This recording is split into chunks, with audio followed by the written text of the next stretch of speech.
Bonjour monsieur, je m'appelle Lorenzo Alvaro Bicoro. Je suis le commissaire adjoint, commissaire général de section adjoint du pavillon de la Guinée équatoriale. Et bon, j'ai le plaisir et l'honneur de vous recevoir, de vous montrer si vous voulez, pour que vous pouvez visiter le pavillon de Guinée équatoriale.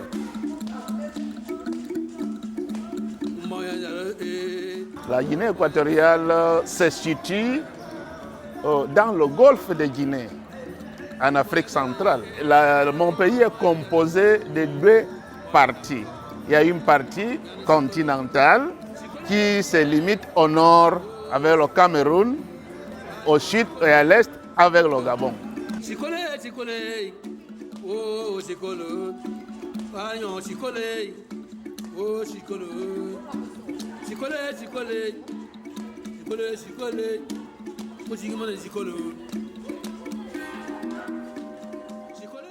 Cette sculpture se fait par l'un des grands sculpteurs africains, Léandre Mbomio, équato-guinéen. Il a été l'un des grands sculpteurs au niveau même de l'Europe. On l'appelle, à niveau d'Europe, on l'appelait le Picasso noir. Après l'esclavage, la traite négrière, je vais dire, après la colonisation, la société africaine est restée moralement bas. Donc, c'est à l'issue de ces phénomènes, de ces situations psychologiques de l'homme africain, que s'est créé un mouvement au niveau de trois pays, Guinée équatoriale, Cameroun et Gabon. Il y a un groupe ethnique, Fang, qui est fortement enraciné dans ces trois pays-là, qui se sont réunis pour se renforcer et se solidariser face à la traite négrière et le colonialisme. Ça, c'est la solidarité, la unification africaine. Voilà. Cette sculpture a été inspirée d'une autre sculpture qui est en bois.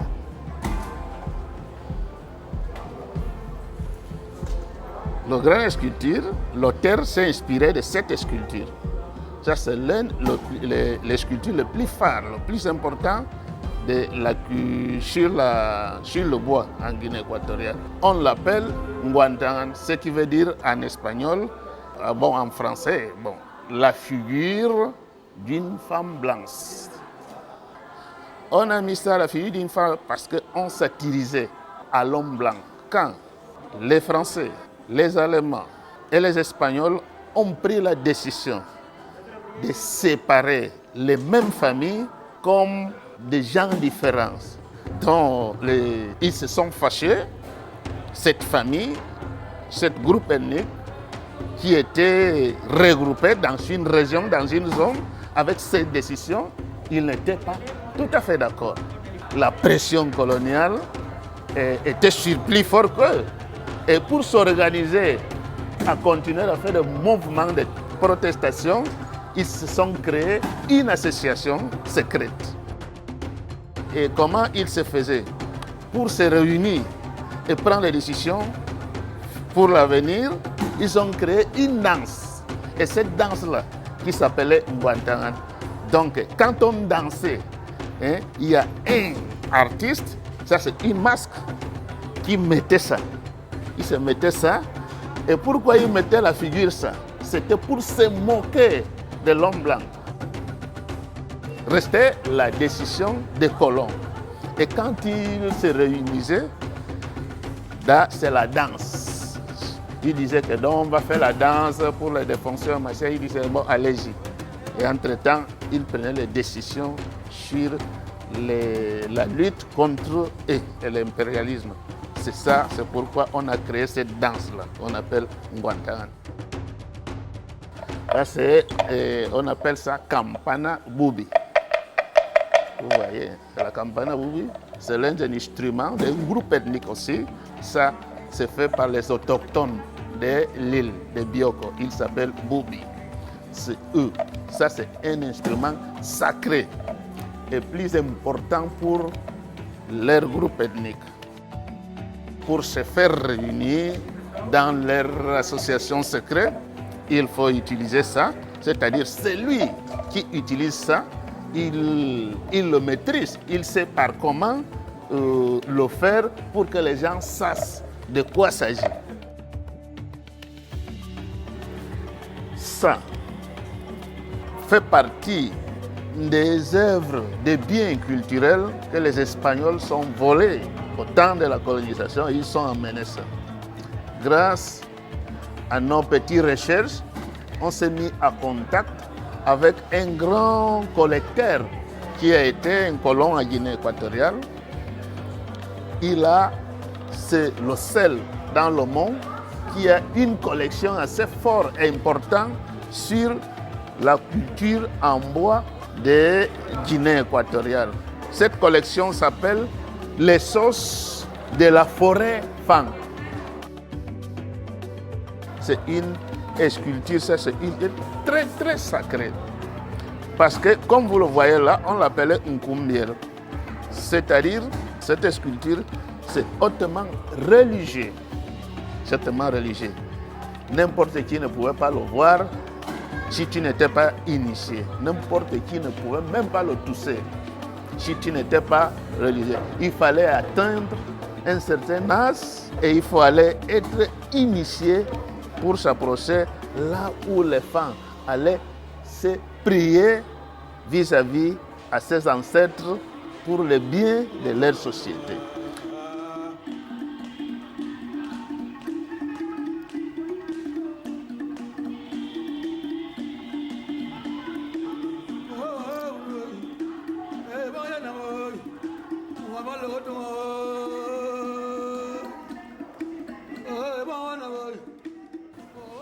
C'est l'une des danses les plus importantes aussi de la Guinée équatoriale, surtout pour le groupe ethnique Fang. Vous voyez ici Mekuyo.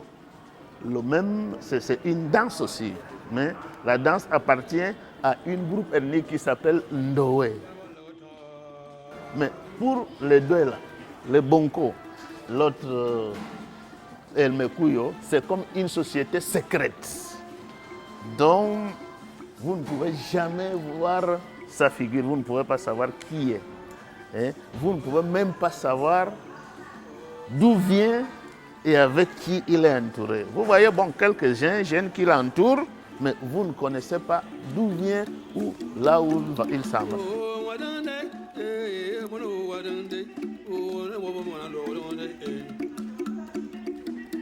De l'homme équateur-guinéen, c'est à travers le bois. Donc, au niveau, bon, vous avez parlé de l'art, au niveau de l'art, il y a plusieurs choses qu'on peut faire avec le bois. Vous ne savez pas, vous avez sauté cet sculpteur-là. Avec le bois, il est capable de faire tout ce qu'il fait. Avec le bois, on fait des instruments. C'est avec le bois, les herbes, les feuilles de bois, qu'on peut faire tout ce que vous voyez là. Donc le bois, c'est un instrument, c'est un moyen de survie pour l'homme de la forêt. Il y a plusieurs choses qu'on peut faire avec. Pas seulement l'art, mais en ce qui concerne l'art, avec le bois, il y a plusieurs objets qu'on peut sculpter sur le bois en Guinée équatoriale. Plusieurs.